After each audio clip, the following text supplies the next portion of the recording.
back to Other Fellas. I'm Nicholas, I'm Adam. and today we're doing our second bonus episode. We're trying to, once a month do something that's not a Bond film, but sort of Bond related, and we kind of want to dive into it. And this week we're talking about Freeze Bomb slash Death Dimension slash a The movie Kill with, Factor with George slash Icy Lazenby. Death slash Black Eliminator. These are all names for this movie? Yes. I went on a deep dive and found different posters and different titles. And I think one was also Icy Kill. Or or let's take a trip to the Nevada whorehouse. Yeah, it was apparently filmed in Nevada whorehouse, which is weird because I thought it was filmed in the San Fernando Valley here in LA. One of the buildings where we first see Jim Kelly just looks like, I feel like I've driven by it going to see a friend in the valley. Oh yeah. It's all filmed in 1 square mile of everything. I think so. I think there was a Reno aspect where they were at the actual house, the brothel, and then they went back to California. And we'll get into it, but I feel like this movie is just full of owed favors. This movie is weird. Wonderful viewers. This movie came out in 1978, directed by Al Adamson, which we'll get to in a moment. But it stars Jim Kelly, who you know from Enter the Dragon, who's amazing and charismatic in that. And charismatic here, But the reason we're talking about this movie is because it features and associates them with 2 Bond actors. We got our boy George Lazenby. We love you, George. And Harold Sakata, Odd Job. And we hear he's Odd Job. Yeah, Harold Odd Job. Well, he's dubbed. He's so dubbed badly, at least in one eye. I mean, and I feel like when you watch the film, the Odd Job's lair, or the pig's lair, he's called the Pig in the movie. Yes, he has an Italian name, Santa Massino, but he's only referred to as the Pig. Yeah, and there's Odd Job paintings in the house. Did you notice that? We'll see if we can throw the image up because it's nuts. And the best bit is at one point, I first noticed this while George Lazenby is standing there, and over his shoulder is just Harold Sakata in the hat, in the suit, and they're a velvet painting. It was one of those velvet art pieces. Oh, someone has that. Someone in his family. I hope that still exists somewhere. Oh my God, we need that. This movie, I thought it was really entertaining. I kind of dig these types of films. I'm not that learned about blaxploitation and films that are the grindhouse kind of thing, but this was great. I like how earnest these movies can be, and it's scotch tape and popsicle sticks that they're making it with. It's to call it a B movie is giving it too much credit. It's it doesn't even have the budget to be a B movie. No, I mean, watching it, I work in production, and so I noticed certain things. I'm they didn't get permission to do half of the stuff officially. They didn't own these roads when they were driving down them. There was a shot in particular where you can see some old lady taking out the garbage, or there's a bit where there's a chase, but you can tell they had to hold for a bicyclist. They just cross frame. I'm that was not intentional. That they told the guy in the car that's chasing, slow down, there's a bicyclist. I feel anytime when we get to the pig's house for not the finale, but the big showdown, reveal, we'll get to that. There's so a lot of people parking, getting in the car. I'm that's just guerrilla filmmaking. You were just outside someone's house, maybe one of the producers or director's houses, and it was great. So this movie, it is maybe 80 minutes long, if maybe a bit long if we count credits. It is bare bones. The plot is so we're gonna call it Depth Dimension mainly. I think that's what most of the videos called. It has a cool opening. Bomb. The credits have a neat little there's a long opening credits. A long one. If you ever wanted a long thing of a woman getting a tiny little cut in her head to get something put into her skull. I thought it was really neat. I like a long opening credit sequence, hence what we're Bond fans. But that is barely referenced again. That is barely they introduce a lot that they kind of get to, but I think that's just sort of indicative of that style of movie, that they'll introduce a lot of things. Maybe we'll get to whatever we can afford. Yeah, some scientists, some middle-aged slutty guy has developed a freeze bomb, a bomb that literally just freezes the environment around him. That opening is great. I mean, these are the movies that I made in high school. Oh yeah, so it's 1978. He's the scientist. To get the funding you need, went to a gangster, the pig, Harold Oddjob Cicada, who, and they're in, I guess, some abandoned ranch in Nevada, or it's supposed to be LA or something. And because all the goons, it's like most 70s leisure clothing possible. Like all these like mustachioed, long-haired guys with guns, like guarding the facility. And the scientist has had a moment of conscience, and he's putting a microchip in his cute assistant's forehead to send away with his secrets while we see the freeze bomb go off. And it just makes an area snow. Happy holidays. Yeah. And that is the only time we see the freeze bomb or it matters in any way. Yes. And there's a great poster of the freeze bomb, making you think it's going to be, on the level of Die Another Day spectacle. Yes. And there's also there's no dimension they go to with death in it. No, that was weird. I think they just come up with a cool title and just Springs. Huh? Freeze bomb at least fits.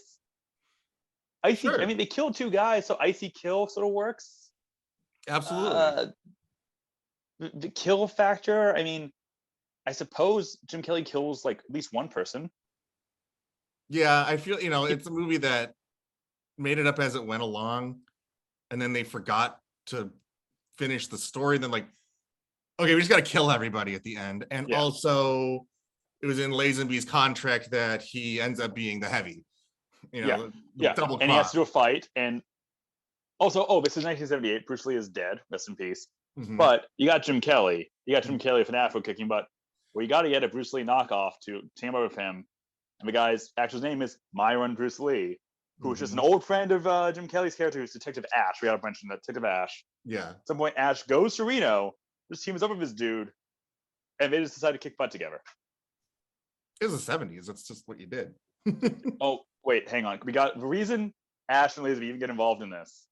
Lazenby was a Gallagher. I don't even know. George Lazenby. Let's just call him George Lazenby. Yeah. It's because some random cop who looks basically like a 1970s version of the torture doctor from Tomorrow Never Dies, could kill you from Stuttgart. Mm-hmm. Mustache, the hair. He sneaks into the pig's compound after the scientist has been killed, and a Haitian voodoo martial artist catches him and kills him. He's got some cop gets murdered on this ranch. Cops find out, and an LAPD captain is directly on the line with a UN general to find a freeze bomb. The stakes need to be high. Yeah.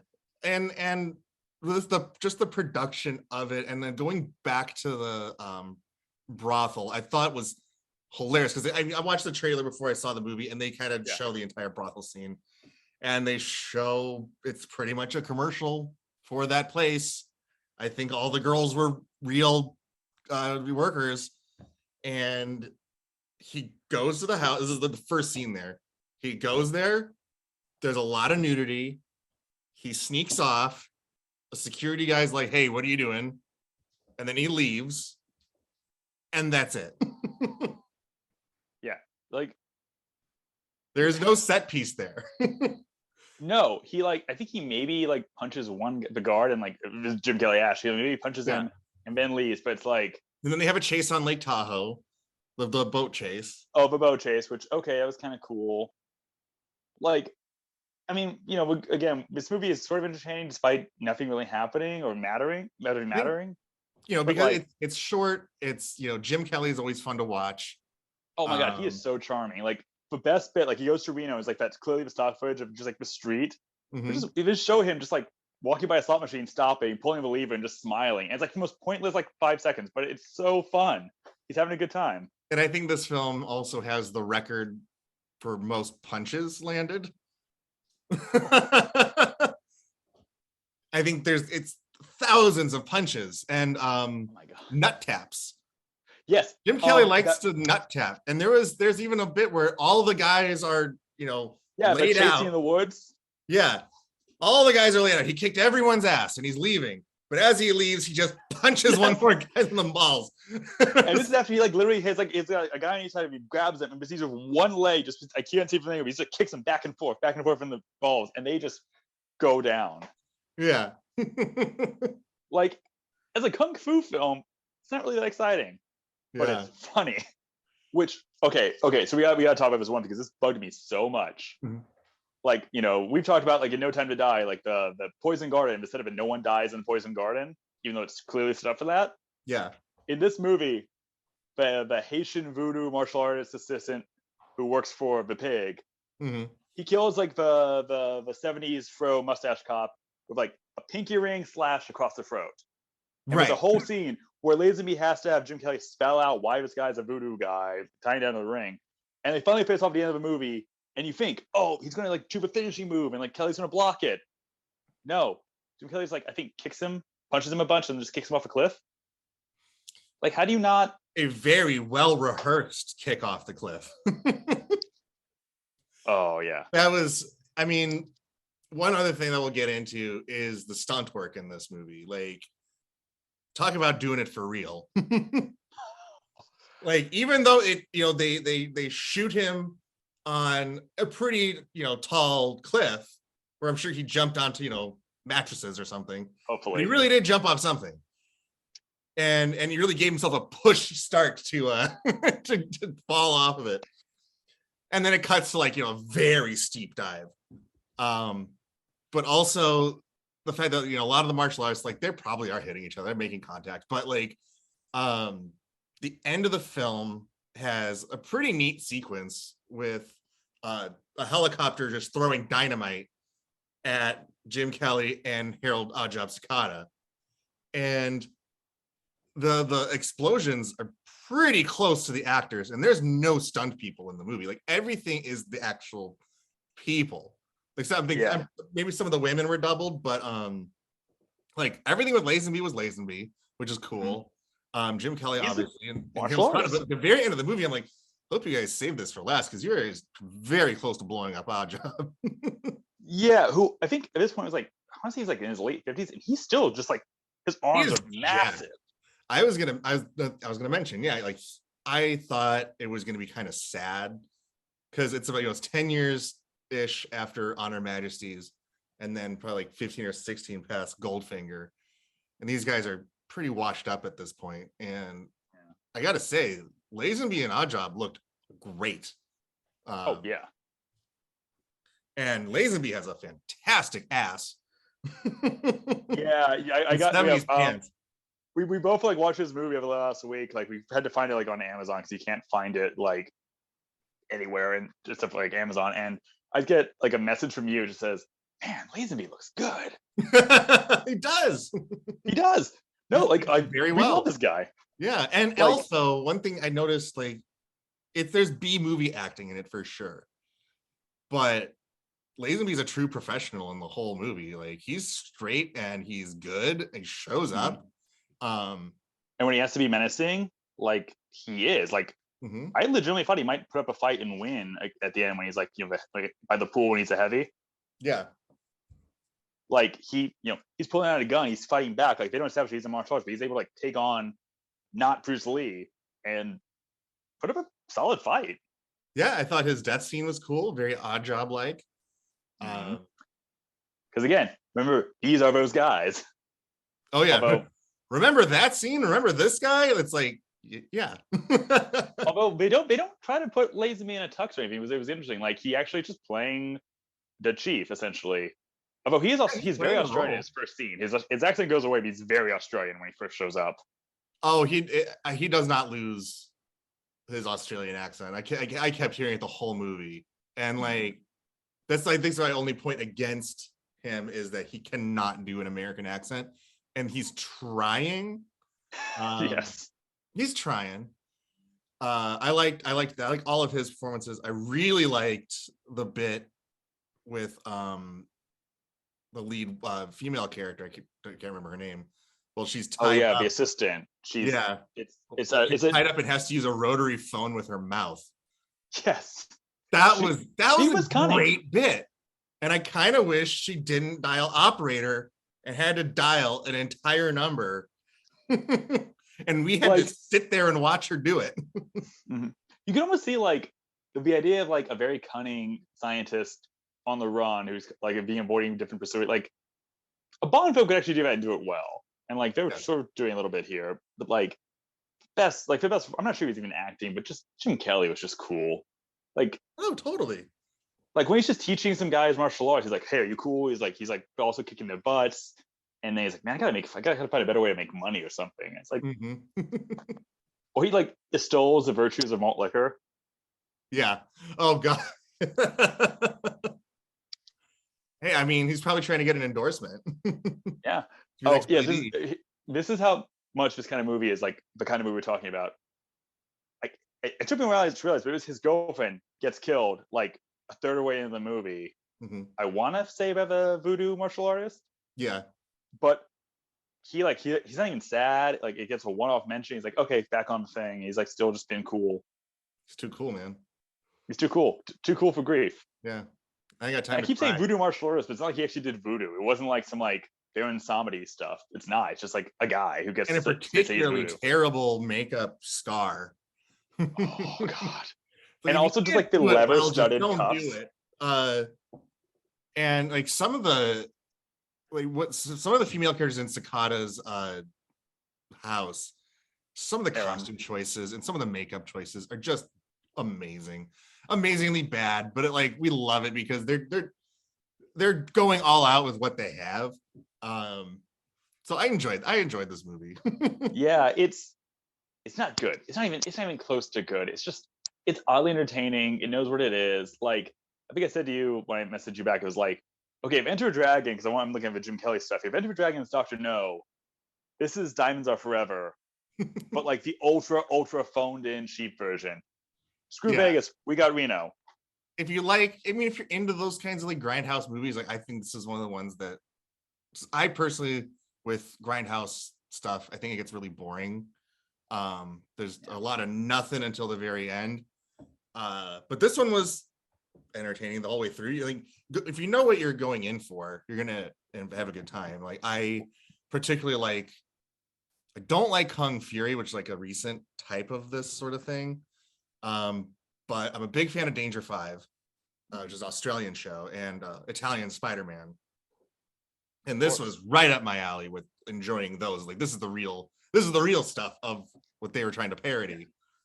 Well, it's like, yeah, because everyone like there's a whole bunch of trends these days. It's like, hey, we're doing like, intentionally 80s schlock because everyone loves it because it's schlocky. Like, and that doesn't interest me. I want something more authentic, something more, maybe it's like this movie, but sounds surreal. Like this movie actually has a lot of going. It's car chases, boat chases. One point they get into like a helicopter chasing one of the trams up in Palm Springs, up in the mountains. There's a plane dropping dynamite. Like for a movie with no budget, they did a lot. Yeah, and they really did. I mean, like there's a reason Black Dynamite parodied this genre. But, like wasn't trying to be. It was trying to be intelligent schlocky, but it was like with heart. I don't want just like, hey, look, nudity and gore and like 80s soundtrack. Right. I want the authentic stuff, and this is, for better or worse, authentic. Yeah. And also, I think they were trying to set up a sequel at one point, because like the opening credits were like TV style, like guest starring, and it's like, oh, this is probably gonna be like a series. I mean, it could have been a pilot that they turned into a movie, which would not surprise me. Yeah, trying to sell it like, oh well, if you could, sell it to syndication or something. But it was like, oh no, but we have 80 minutes of something. Like maybe in episode 3 and 4, we would have gotten more Freeze Bomb. Episode 3 and 4 brings in Largo. Ursula Andress shows up eventually. I don't know. Would have been amazing. We got Herbie Valachez comes in. There's an alternate universe that just happened. Just Jim. There's an alternate universe where Lazenby would be just retiring as James Bond in 1970. Don't tell me these things. It makes me sad. I think for our next bonus episode, movie episode, we got to do Man from Hong Kong. Yes, I'm into it. Yes, the good post on Magic of the Service Lazenby Kung Fu film. Yep. We actually is an Australian. But if you guys can track it down, do watch Freeze Bomb / Death Dimension / The Kill Factor / Icy Kill / Black Eliminator. Yes, it is on Amazon for rental. However, like me, I went to my local video store. If you can and you live in a city where you have a video store, always support it. They probably have it in their cult section with all the other Al Adamson glory. Yes. And whatever you do, please Wikipedia this director. The story is amazing. It is the most unbelievable story I'm surprised they haven't made a film about him as a director, as like an Ed Wood kind of figure of B film with his demise, and his story is pretty neat. If you like true crime, look up It's very interesting. It is fantastic. But until then, do not fight Harold Ajab Sakata in the desert. No. Just don't. He's got tree trunks on those arms, man. Like he could break you. Yeah. Until next time, I'm Nicholas. I'm Adam. See you soon. Whatever, fellas. See you soon.